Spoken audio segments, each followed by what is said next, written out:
नमस्कार, मैं हूं आपके साथ अंजना शर्मा और आप देख रहे हैं करंट खबर। तो आइए बढ़ते हैं आज की प्रमुख खबर की। स्थानीय नगर भवन में पुलिस विभाग के द्वारा जनवरी शिकायत समाधान कार्यक्रम का किया गया आयोजन। 16 अप्रैल को स्थानीय नगर भवन गोड्डा में चौथी बार जनवरी शिकायत समाधान कार्यक्रम का आयोजन किया गया।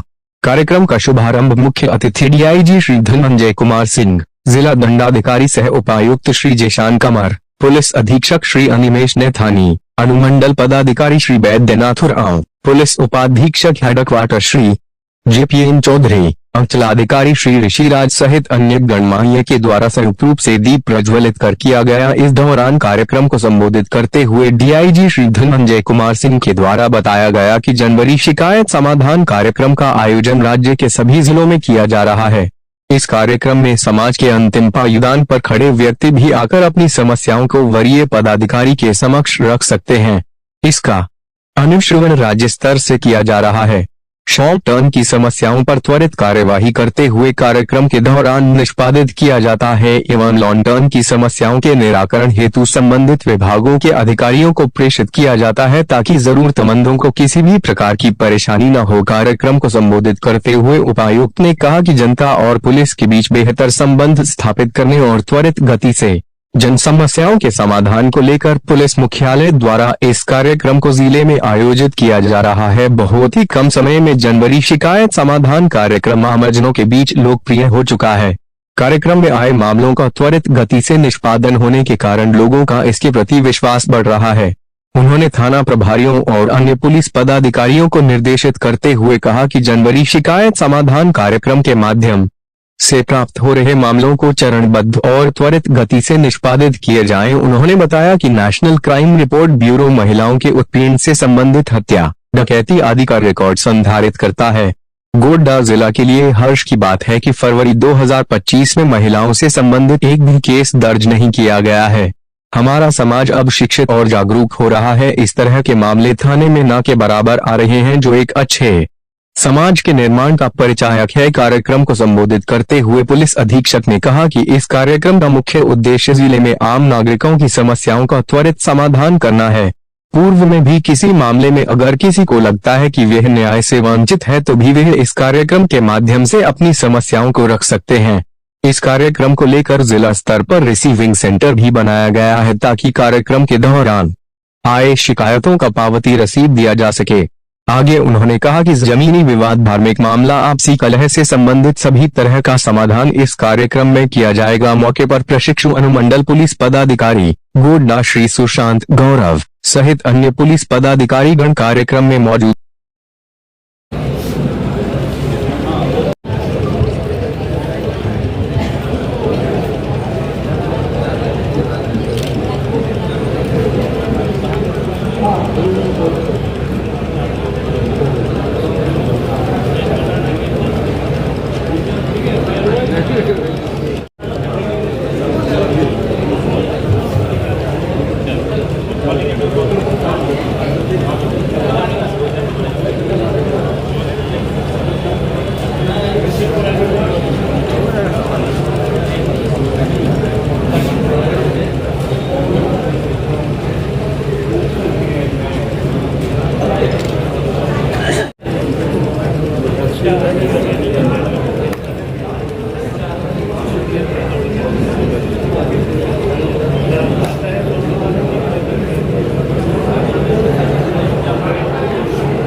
सबसे पहले मैं मंच पे बैठे आदरणीय डीसी साहब जेशान कमर साहब, एसपी गोड्डा अनिमेश, हमारे सारे पुलिस पदाधिकारी, सारे पत्रकार बंधु और जितने शिकायत करता है, यह जन शिकायत समाधान कार्यक्रम का चौथा एडिशन है। मुझे यहाँ काफ़ी खुशी हुई कि शिकायतों का क्रम घटता गया। जैसे मैं कहूँ कि 10 सितंबर को जो पहला एडिशन था 146 शिकायतें आई थी, उसके बाद फिर 10 दिसंबर का जो कार्यक्रम था उसमें 95 शिकायतें आई, 22 जनवरी को 73 आई। ये दो चीज़ों को दिखाता है, या तो गोड्डा पुलिस पे विश्वास बढ़ा है या तो विश्वास बहुत बुरी तरह से घटा है कि यहाँ आने से होता क्या है, शिकायत मत करो। लेकिन इसका दूसरा पहलू है, जब मैंने देखा कि समाधान केवल 4 शिकायतें ही लंबित हैं और सबका समाधान हो गया है, इसका मतलब है गोड्डा पुलिस पे विश्वास बढ़।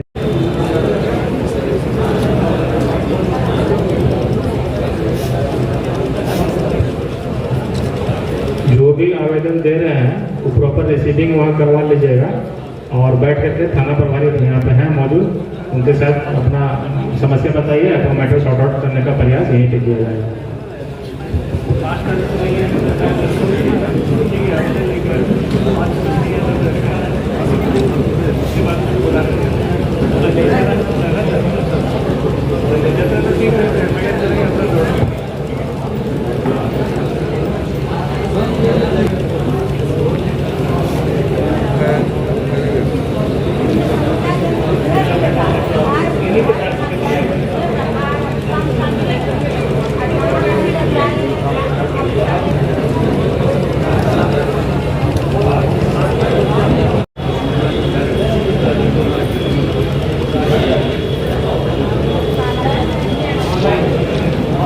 गोड्डा टाउन थाना प्रभारी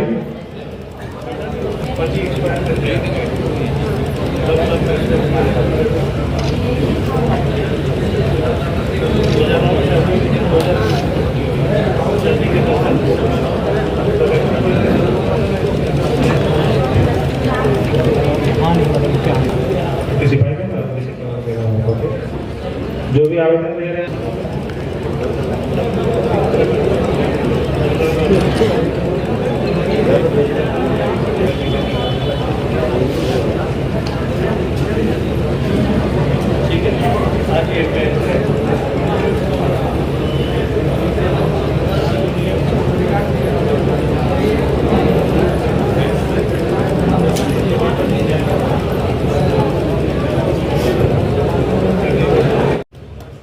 चौकीदार दफादार का होता है, उसके बाद थाने का होता है। चौकीदार दफादार थाने इंस्पेक्टर डीवाईएसपी पे भी विश्वास लोगों का बढ़ा है।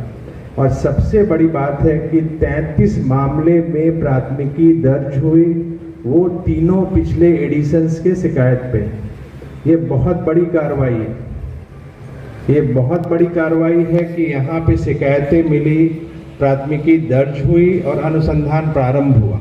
अनुसंधान उपरांत उसकी क्या गति होगी वो अलग चीज़ है, सत्यता कितनी होगी, उसमें समाधान क्या निकलेगा वो अलग चीज़ है। मैं इस चीज़ के लिए पुलिस अधीक्षक महोदय को बहुत बहुत धन्यवाद देना चाहता हूँ। मैं 2-3 चीज़ें और कहना चाहता हूँ। आप सभी शिकायतकर्ता के साथ साथ कुछ वैसे भी वर्ग के लोग हैं जो समाज में सम्मानित हैं या समाज में जिनकी वाणी सुनी जाती है, मुखर हैं, लिखते हैं, प्रिंट मीडिया से हैं, सोशल मीडिया से हैं, उनसे आपकी बातें सुनी जाती। 2-3 चीज़ें हैं। जैसे मैं एसपी साहब से बात कर रहा था तो उन्होंने कहा कि सर बच्चा चोरी का अफवाह इन दिनों बहुत ज़्यादा फैला हुआ है। और जैसे अभी डीवाईएसपी साहब ने भी बताया था, एसपी साहब ने भी बताया था, बीएनएस में स्पेशली एक धारा जोड़ी गई है मॉब लिंचिंग की। पहले भी मॉब लिंचिंग डिफाइंड था लेकिन स्पेसिफिक सेक्शन नहीं थे। देखिए, कोई भी आदमी रास्ता भूल जाता है। आप गोड्डा के रहने वाले हैं, शायद आप बोलांगीर चले जाएंगे, उड़ीसा में विशाखापट्टनम चले जाएंगे, आंध्रा में, आप शायद रास्ता भूल जाएंगे। और मुझे लगता है यहाँ से बहुतों के बच्चे आंध्रा कमाने जाते हैं, केरल कमाने जाते हैं, गोवा कमाने जाते हैं। शायद अगर आपका बच्चा रास्ता भूल के दूसरे गांव में चला जाए और उस गांव के लड़के बच्चा चोर कह के उसको मारने लगे क्योंकि वो वहाँ की भाषा अंगिका नहीं जानता है। आप लोग शायद अंगिका में यहाँ बात होती है या जो भी गोड्डा की लोकल डायलेक्ट वो बच्चा नहीं जानता है, वो नहीं बता पा रहा है। और सबसे बड़ी बात है, एक थप्पड़ खाने के बाद तो आदमी बोली बात सब भूल जाता है, तो आप उसको मार तो नहीं गुजरेंगे ना। इसलिए बच्चा चोरी या कोई भी अफवाह, बहुत तरह का अफवाह उड़ता है। और सबसे बड़ी बात है, आजकल मोबाइल बहुत काम का भी चीज़ है और बहुत काम का चीज़ नहीं भी। थोड़ी एक समझ को उपयोग करें, बहुत बड़ा होगा। देखिए, इन अफवाहों में ना पड़े। पूरे गांव के गांव में, मान लीजिए किसी में एक छोटा सा एग्जांपल दे रहा हूँ, मान लीजिए कोई गांव है, हो जाती है, उसमें FIR क्या बड़ा बाबू करेगा, 100 आदमी का नाम लिखेगा आंख बंद करके, 500 अज्ञात हो गया। उस गांव के किसी लड़के को भविष्य में नौकरी नहीं लगने जा रही है। 100 ज्ञात हैं, उनका तो पुलिस वेरिफिकेशन ऐसे ही खत्म हो गया। और 500 अज्ञात हैं, उसमें पता चला कि मास्टर जहूर का बेटा जो कासिम था उसका भी नाम कल को कोई डाल दिया, और जगदीश बाबू का बेटा जो रामचंद्र था उसका भी नाम डाल दिया। आपस में लड़ाई में सर वो भी था। इसलिए इन चीजों में ना पड़े। और ये जो मरा तो वो तो गया ही गया, और पूरे गांव का भविष्य खराब हुआ, बदनामी हुई, सब कुछ हुआ। और केस फौजदारी बहुत अच्छी चीज नहीं। और जन शिकायत समाधान कार्यक्रम को दूर करने का बहुत बड़ा पहल ये भी था कि चीजों को सामने लाइए कि समाधान हो सके। और एक साइबर अपराध की बात हुई, तो एक फोन नंबर आप लोग नोट कर लीजिए, 1930। किसी के साथ अगर गूगल करना जानते हैं तो कोई भी देख लीजिए, व्हाट इज 1930। किसी के साथ कोई भी साइबर फ्रॉड होता है, पैसे का डिफल्केशन हो जाता है, औरतों की तस्वीर इधर से उधर, 1930 में सबसे पहले कीजिए। वो साइबर पोर्टल है साइबर क्राइम का, उसमें आप सबसे पहले वो कीजिएगा तो वो अपने आप मामला रजिस्टर हो जाता है। उसके बाद आप थाने में चले जाइए। उससे है कि जो भी पैसे का, जैसे आपकी मोबाइल से पैसे निकलते हैं, कोई हार्ड पैसा नहीं निकल रहा है, वो हमेशा पेमेंट गेटवे के थ्रू एक जगह से दूसरे जगह जाता है। 1930 में आपके साथ डिफल्केशन या फ्रॉड हुआ, उसके 24 घंटे के अंदर अगर आपने जानकारी दी है तो पेमेंट गेटवे में उस पैसे के ट्रांसफर को रोक दिया जाता है। कोई हार्ड कैश तो निकल नहीं रहा है। हार्ड कैश तो तभी निकलेगा कि आपको पीट के आपका ATM निकाल लिया, ATM से फिर OTP निकाल के, फिर वो अलग चीज़ है, वो बहुत कम अब होता है। 1930 को भी कर लीजिए। और मुझे उम्मीद है कि आज का कार्यक्रम भी सफल होगा। जो भी शिकायतें हैं वो आएंगी और शिकायतों में सत्यता होगी, उनका निवारण भी होगा। और मैं पुनः आप सबों को, पत्रकार बंधु को, मंच पे हमारे जो भी पदाधिकारी, सबको बहुत बहुत धन्यवाद देता हूँ। धन्यवाद। मन में पुलिस के प्रति विश्वास, जो विश्वास है उसका और गहरा करने का।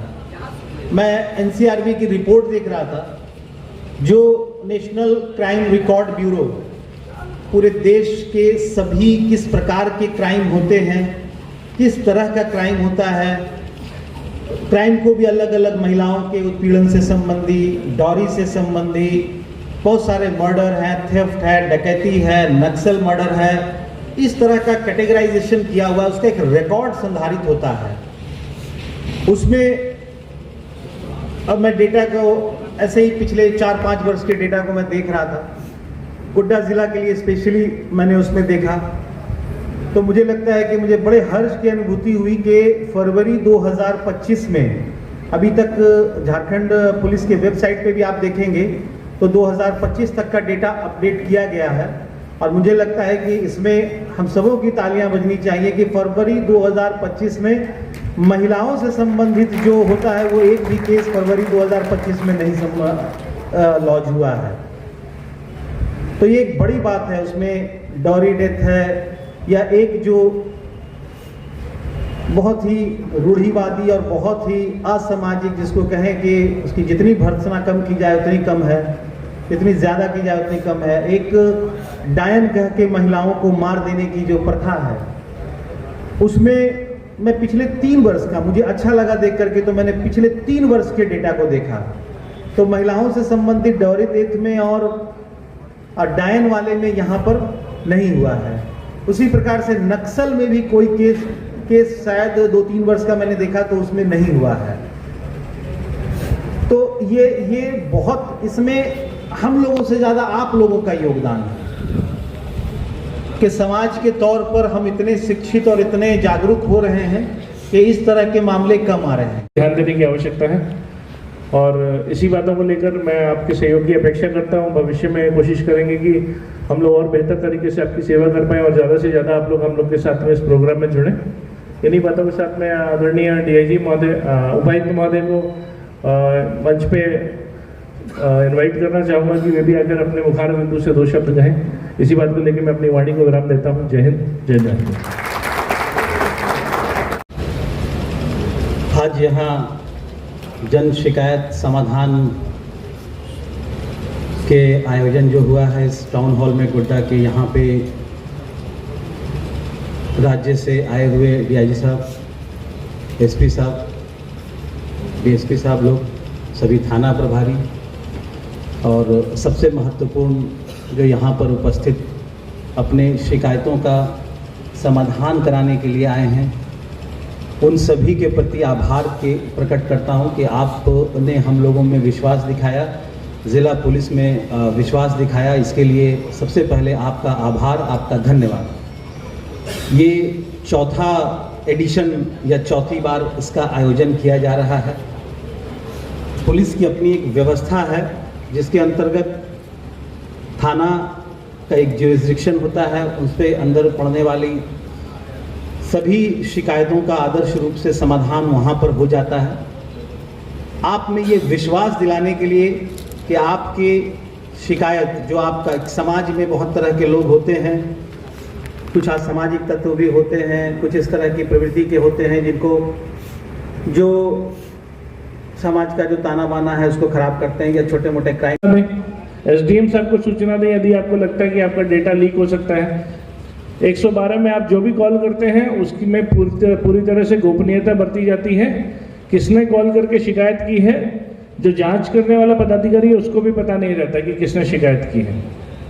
तो आपका नाम और पता पूरी तरह से गुप्त रखा जाएगा, परंतु इस जो ड्रग्स का हम लोग को जो मेनेस है, इससे हम लोग को बच के अपने क्षेत्र के, अपने गोड्डा जिला के बच्चों को हम लोग को बचाना ही होगा। आप लोग सब प्रयास करिए और ज़्यादा से ज़्यादा सूचना दीजिए। जितने भी लोग हैं, ज़्यादा लोग नहीं होते हैं, 10-15 लोग होते हैं जो घुमटी बेचते हैं। कोई ठेले की तरह घूम के नहीं बेचते हैं गांजा, सब गुमटी पे, कोई पान लेने गया, कोई सिगरेट तंबाकू लेने गया, वहाँ पे ये लोग बेचते हैं।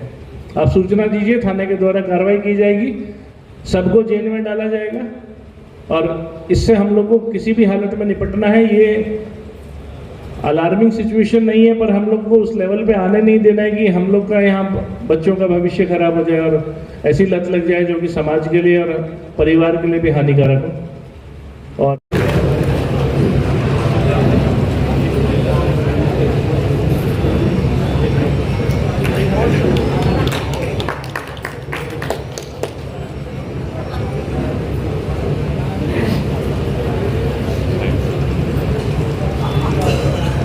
और ये बहाना देते हैं कि हम लोग कानून नहीं जानते हैं, पढ़े लिखे नहीं हैं।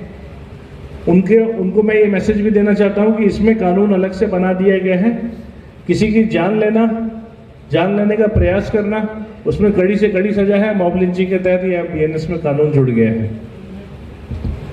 और साथ ही अभी जो गोड्डा के परिप्रेक्ष्य में जैसे बच्चा चोर वाली घटना हुई है, साइबर क्राइम भी हम लोग के बारे में बात की है, वैसे ही मेरा अनुरोध ये भी रहेगा कि ड्रग्स और उससे संबंधित जो ब्राउन शुगर हर महीना हम लोग पकड़ा जा रहा है। 2024 में गोड्डा पुलिस ने 19 मामले में लोगों को जेल भेजा है, जिसमें गांजा, अफीम और ब्राउन शुगर के मामले हुए थे, जिसमें हम लोगों द्वारा कार्रवाई की गई।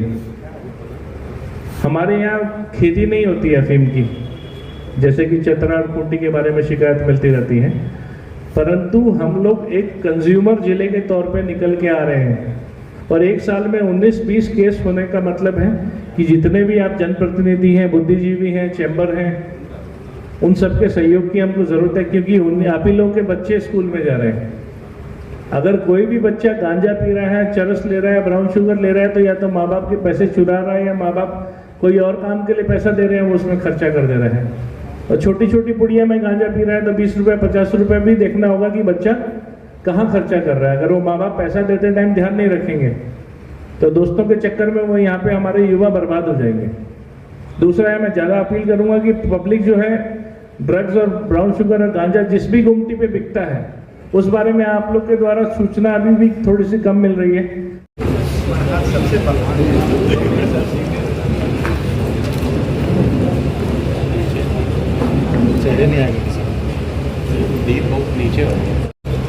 राज्य स्तरीय जन शिकायत कार्यक्रम में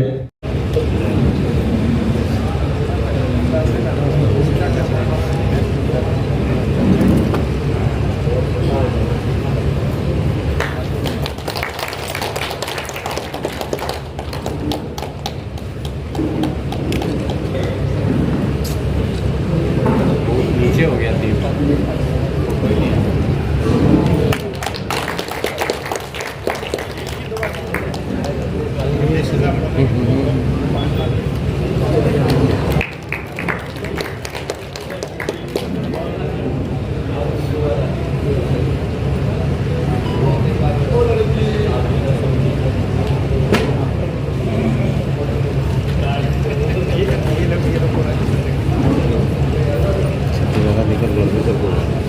तो आपको नहीं देना। बैंक वाला भी कभी मीटिंग्स में अच्छी बात यह रही कि वे लोग जिनको या तो कानूनी जानकारी नहीं थी या फिर जो थाना जाने से हिचकिचा रहे थे या थाना में जिनका काम नहीं हो पा रहा था, वे लोग आए हैं। और तीनों प्रोग्राम्स में हम लोगों ने 33 FIR, जिस दिन आवेदन प्राप्त हुआ उसी दिन 33 FIR अभी तक हम लोग कर चुके हैं और उसमें गिरफ्तारियां भी कर ली है और अनुसंधान भी आगे बढ़ गया है, वारंट भी ले लिए हैं हम लोगों ने। तो जो भी ऐसे मामले हैं जिसमें कि आप लोग को लगता है कि मेरा FIR दर्ज नहीं हो पा रहा है या सुनवाई नहीं हो रही है, मेरा आप लोगों से अनुरोध रहेगा ज़्यादा से ज़्यादा लोगों को बताइए, ताकि जो भी ऐसे कॉग्निजेबल ऑफेंस रहेंगे हम लोग तुरंत उसमें FIR कर रहे हैं और कार्रवाई कर रहे हैं। इस जो आज जो आवेदन हम लोग को यहाँ मिल रहे हैं उसकी मॉनिटरिंग जैसे कि देखा गया है पुलिस मुख्यालय के स्तर से DGP साहब के द्वारा आदरणीय DIG सर को यहाँ से रांची से भेजा गया है मॉनिटरिंग करने के लिए कि जो पुराने मामले थे उनकी समीक्षा भी DIG सर के द्वारा की गई है कि पुराने जो मामले थे उसमें कितने में FIR दर्ज हुआ, कितने में क्या कार्रवाई हुई, और आज भी जो मामले आएंगे उन सब की समीक्षा भी सर के द्वारा की जाएगी, ताकि अगली मीटिंग से पहले वो सारे के सारे मामलों में यदि FIR होना है या जो भी कार्रवाई होनी है वो कार्रवाई करके हम लोगों को राहत प्रदान करें। और ये एक तरह से सेवा की गारंटी के तौर पे ये प्रोग्राम उभर रहा है और निकलेगा, जिसमें कि लोगों के जो प्रॉब्लम्स हैं उनका यथासंभव समाधान जो कानूनी दायरे में है उसके द्वारा वो पुलिस के द्वारा किया जाएगा। तो यही मेरा कहना था कि इस बारे में सबको जागरूक करने की और आवश्यकता है। जैसे कि SDM साहब बोल रहे थे, ज़्यादा और लोगों को इसमें जुड़ने की आवश्यकता है और हम लोग भी आगे प्रयास करेंगे कि प्रचार प्रसार और बेहतर तरीके से हो। DSP साहब ने इससे पहले साइबर क्राइम और मॉब लिंचिंग के बारे में आपको बता ही दिया है, फिर भी साइबर क्राइम का एक नया पहलू है कि ज़्यादा समय नहीं लूँगा। साइबर क्राइम में आप लोग जो साइबर क्रिमिनल्स हैं अब वो आपको फ़ोन नहीं कर रहे हैं, बहुत से मामलों में मैसेज नहीं भेज रहे हैं, वो एक WhatsApp पे आपको फ़ोटो भेज दे रहे हैं। आप सोचते हैं कि ये गुड मॉर्निंग गुड इवनिंग का फ़ोटो है या हनुमान जी का फ़ोटो है या कोई भी ऐसा फ़ोटो है, या कई बार अश्लील फ़ोटो भेज देते हैं जिसका लिंक खोलने की आदमी कोशिश करता है कि बटन दबा दें। उसको जैसे ही आप बटन दबाते हैं तो आपको फ़ोन करने की ज़रूरत नहीं है, आपका मोबाइल हैक हो जाएगा और बाद में आपके खाते के संबंधित सारी जानकारी निकल जाएगी। तो जो व्यक्ति आपके परिचित हैं उन्हीं लोगों के वो WhatsApp के फ़ोटो आप लोग डाउनलोड करें। दूसरा बात है कि ऑटो डाउनलोड का ऑप्शन है आप सभी के मोबाइल में, मेहनत नहीं करना। जैसे अभी बहुत सारा अफवाह कहेंगे उड़ते पाया गया है, अफवाह सूचना मिल रही है कि चोर चोर समझ के मारपीट कर देते हैं हम लोग। तो हम लोग बताना चाहेंगे कि उस तरह से जघन्य अपराध अगर आप करते हैं अफवाह सूचना पर करते हैं और अगर मारपीट करके ग्रुप द्वारा उसकी हत्या कर दी जाती है तो पूरा सदस्य जो उसमें सम्मिलित है सब उसमें जो है गंभीर सेक्शन पेनल सेक्शन में बन गया है मॉब लिंचिंग का, उसमें मृत्यु दंड का आजीवन कारावास तक की सजा है।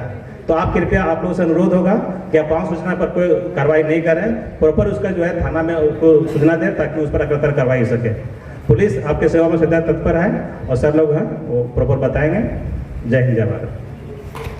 आदरणीय डीआईजी सर, धनंजय सर, उपायुक्त महोदय, एसडीएम साहब, सीओ साहब, डीवाईएसपी हेडक्वार्टर साहब, प्रोबेशनर डीएसपी साहब, जितने भी इंस्पेक्टर साहब हैं, थाना प्रभारी हैं, पुलिसकर्मी हैं, जितने भी मीडिया के बंधु हैं, चैम्बर ऑफ कॉमर्स के जितने भी मेंबर्स हैं, अंजुमन कमेटी के जो सदस्य हैं और जितने भी बुद्धिजीवी और गणमान्य व्यक्ति हैं और आम जनता जितनी भी आई है, आप सभी को सबसे पहले मैं स्वागत करता हूं। और जिले का कप्तान होने के नाते आपके जिले का मेरा ये दायित्व भी था कि माननीय मुख्यमंत्री महोदय के प्रेरणा अनुसार जो हम लोग के डीजीपी सर हैं उनके दिशा निर्देशन में जो हम लोगों ने जन शिकायत समाधान कार्यक्रम पूरे राज्य में जो शुरू किया है, इसको आज ये चौथी उसका संस्करण है, चौथी कड़ी है, जिसमें कि हम लोग ज़्यादा से ज़्यादा लोगों की समस्याओं का निपटारा करने का प्रयास करते हैं।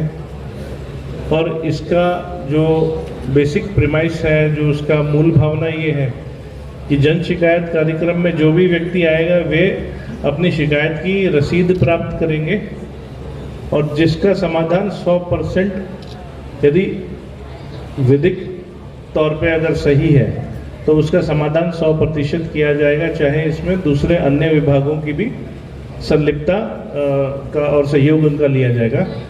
उसी वजह से उपायुक्त महोदय और एसडीएम साहब और सीओ साहब सब लोग यहाँ पे आज जुड़े हुए हैं, डालसा के लोग भी हम लोग के साथ जुड़े हुए हैं। जिस प्रकार की समस्याएं आती हैं उनका सभी का हम लोग के द्वारा सहयोग प्राप्त करके दिशा निर्देशन में डीसी साहब के उसका समाधान हम लोग के द्वारा किया जा रहा है। तो जो भी पावती आज आप प्राप्त करते हैं, रसीद आप प्राप्त करते हैं, रिसीविंग लेते हैं आप लोग आज के प्रोग्राम की, उसको लेकर हम लोग का जो व्हाट्सएप नंबर भी हम लोगों ने एक जारी किया है, कभी भी आप किसी भी पदाधिकारी से, थाना प्रभारी से उसकी प्रोग्रेस के बारे में जान सकते हैं और उसमें क्या कार्रवाई हुई ये आप जान सकते हैं। अभी तक के एक GOFS झारखंडपुलिस.com का भी ऑनलाइन FIR के सिस्टम है, आप आवेदन ऑनलाइन FIR दर्ज करवा सकते हैं उसमें। लेकिन यही है कि आपको 3 दिन के अंदर थाना में एक लिखित आवेदन देना पड़ेगा ताकि उस पर जो है प्रॉपर FIR होकर आगे कार्रवाई की जा सके। तो पुलिस एक और हम बताना चाहेंगे मॉब लिंचिंग के बारे में। अभी न्यू क्रिमिनल लॉ में जो है पहले जो राइटिंग का केस होता था 147 148 में किसी को आप झुंड बना करके ग्रुप बना के किसी को मार देते थे, कोई घटना कारित होती थी, राइटिंग में केस होकर मर्डर केस हो जाता था। अभी एक नया सेक्शन जोड़ दिया गया मर्डर के साथ में, जो पहले मर्डर का 302 सेक्शन था। देख रहे हैं कि हमारे प्रशासन और पुलिस दोनों यहाँ पर विराजमान है। इसका अर्थ यह हुआ कि सरकार की सभी शाखाएं आपके समाधान के लिए तत्पर है और आपके लिए है। नई नई समस्याएं आ रही है, मोबाइल तकनीकी युग होने के कारण नई नई तरह के समस्याओं का उत्पन्न हो रहे हैं, उन पर हम लोग सतत कार्यरत हैं, सभी स्तर से कार्यरत हैं और कार्य किए जा रहे हैं, समाधान निकाला जा रहा है। वर्तमान समय में मॉब लिंचिंग की स्थिति सामने आ रही है, जिसमें सीधी सी बात यह है कि आपको कोई भी इस तरह की वारदात आती है, आपको अपने हाथ में कानून को नहीं लेना है। आप या तो लोकल पुलिस को खबर करें, 112 पर डायल करें, या जो भी मीन्स है आपके पास प्रशासन तक पहुंचाने का वह पहुंचाए। इसी बीच में अपना वक्तव्य को रोकते हुए माननीय आदरणीय श्री डीसी महोदय प्रधान। मीडिया में भी महिलाओं के प्रति कभी कभी साइबर बुलिंग, साइबर स्टॉकिंग, बहुत सारे महिलाओं का अश्लील चित्र सोशल मीडिया में वायरल हो जाता है।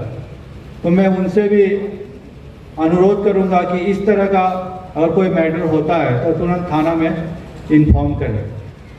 साइबर से निपटने के लिए, साइबर फ्रॉड से लड़ने के लिए हमारी झारखंड सरकार और झारखंड पुलिस बहुत सारे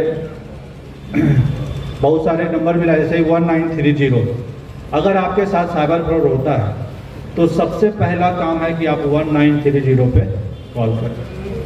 बहुत समय कॉल नहीं लगता है तो आप नज़दीकी थाना प्रभारी को जाके बताएं, वो आपको उसमें मदद करेंगे। इसके अलावा भी आप कंट्रोल रूम में भी फोन करके बता सकते हैं। अक्सर क्या होता है कि जब आपके साथ साइबर फ्रॉड हो जाता है तो आप 2 दिन 3 दिन वेट करते हैं, फिर आके थाना में बताते हैं या फिर 1930 पे कॉल करते हैं। एक बात दिमाग में रखना है कि आप जितना जल्दी इन्फॉर्म करेंगे आपका पैसा रिटर्न होने का चांस उतना ज़्यादा है। एक नंबर है डायल 112। कभी कभी क्या है कि समस्या होता है, लोग तुरंत सोचते हैं अपने किसको फ़ोन करो। तो झारखंड सरकार की पहल है कि 112 में आप जैसे ही फ़ोन करेंगे वहाँ की पुलिस तुरंत उस जो पीओ है, प्लेस ऑफ जहाँ पे घटना हुई है, वहाँ तुरंत जाएगी। ये हमारी बाध्यता है कि हम लोग तुरंत जहाँ पे कोई भी घटना हुई, जहाँ पे रिस्पोंडेंट किया हुआ है, हम लोग तुरंत वहाँ अपनी पेट्रोलिंग गाड़ी या थाना का कोई प्रभारी वहाँ पे पहुँचता है। तो अगर आपको किसी भी तरह की कोई समस्या हुई तो आप पहला काम कीजिए 112 पे डायल कीजिए। Thank you. ऑटो डाउनलोड में होता ये है कि अपने आप जो फोटो भेजते हैं ना, वो डाउनलोड होकर उसका लिंक खुल जाता है और आप जब व्हाट्सएप खोलते हैं तो उसमें सारी फोटो खुली हुई मिलती है। तो इससे बचने के लिए ऑटो डाउनलोड का ऑप्शन भी बंद करके रखना चाहिए। जो लोग परिचित हैं उन्हीं लोगों की दी हुई फोटोज खोलें, क्योंकि वे लोग भी कई बार दिग्भ्रमित होकर 50-60 लोगों को फॉरवर्ड कर सकते हैं फोटो जाने अनजाने में। उनको पता नहीं रहता है कि ये कहाँ से फोटो है, ये वो अपने ग्रुप में डाल देते हैं। तो जो लगता है ज़रूरी मैसेज है, ज़रूरी फ़ोटो है, उसी को डाउनलोड करें। और ऑटो डाउनलोड का ऑप्शन कम करने से ये साइबर क्राइम, जो हम लोग के मोबाइल डेटा हैकिंग हो जाती है, साइबर हम लोग का खाते से पैसा उड़ा लेता है, इससे हम लोग बच सकते हैं। अब आपको उसको फ़ोन करने की ज़रूरत नहीं है, वो खाली एक फ़ोटो भेज देगा, जय श्री राम लिख के भेज देगा या कोई भी गुड मॉर्निंग लिख के भेज देगा, कुछ भी लिख के भेज देगा। आप उसको खोलिएगा, उतने में आपका मोबाइल हैक हो जाएगा। तो ये जागरूकता फैलाने की आवश्यकता है कि इससे हम लोग को कैसे बचना है। मॉब लिंचिंग की बात जैसे की गई, या रोड पे एक्सीडेंट हो जाता है तो 1000 लोग जमा हो जाते हैं, परंतु पीड़ित को जैसे गुड स्मैरिटन स्कीम है कि अगर आप अस्पताल टाइम पे ले जाएंगे, किसी भी व्यक्ति जख्मी आदमी को 1 घंटे के अंदर, आधे घंटे के अंदर, यदि गोल्डन आवर बोलते हैं उसको, यदि CPR मिल गया और डॉक्टर के पास ले गए तो उसकी जान बच सकती है। उसकी जान बचने का प्रतिशत डबल हो जाता है। और वही अगर देरी कर देंगे तो उसमें वो आदमी के बचने की चांसेस कम हो जाते हैं। पर उस स्थिति में लोग पीड़ित को उठाकर अस्पताल नहीं ले जाते हैं, तमाशा देखने की बजाय जो एक्सीडेंट किया उसके साथ मारपीट करना चालू कर देते हैं। तो वो इसमें भी जागरूकता फैलाने की जरूरत है कि पहला काम हम लोग का है कि गोल्डन आवर के बीच में पेशेंट को, जो उसका एक्सीडेंट हुआ, उसको अस्पताल पहुंचाना है। अपना फ्रस्ट्रेशन और भड़ास निकालकर जिसके वजह से एक्सीडेंट हुआ या कोई घटना हुई है उसके ऊपर हमला करने का पहले प्रयास नहीं करना है, हम लोगों को बिल्कुल नहीं करना है। जैसा कि DSP साहब ने बताया, BNS की धारा में इसमें फांसी और उम्र कैद की सजा हो गई है। तो जो सोचते हैं कि 50 आदमी जुट गए और मैंने तो ये साहब एक थप्पड़ ही मारा था और सब लोग एक एक हाथ मार देंगे, एक थप्पड़ मार देते हैं, वो आदमी मर जाता है। सब लोग गाँव में कोई भूला भटका आदमी रास्ता पूछते पूछते या भटक के आ जाता है, उसको बच्चा चोर समझ के मारपीट करना शुरू करते हैं। और सब यंगस्टर जितने हैं वो सोचते हैं कि चलो हमने तो एक लाठी मारी है या एक झापड़ मारा है या एक मुक्का ही मारा है। पर 50 आदमी जब एक लाठी और एक मुक्का मारते हैं तो वो आदमी की मृत्यु हो जाती है। उसी वजह से कानून की धारा में इसमें फांसी और उम्र कैद की सजा दी गई है। तो इसमें 50 आदमी या 500 आदमी भी यदि खड़े होकर घटना कारित कर रहे हैं, जरूरी नहीं है कि सबके हाथ में लाठी हो, उन सभी पे ये धारा लगेगी और सभी के उसमें कड़ी से कड़ी सजा होगी और फांसी और उम्र कैद की इसमें सजा है। इस प्लेटफॉर्म के माध्यम से मैं ये मॉब लिंचिंग करने वाले लोगों को, जो अगर कोई अपराध हो रहा है तो पकड़ के पुलिस को देने या पुलिस को फोन करने की मंच पर उपस्थित आदरणीय DI साहब,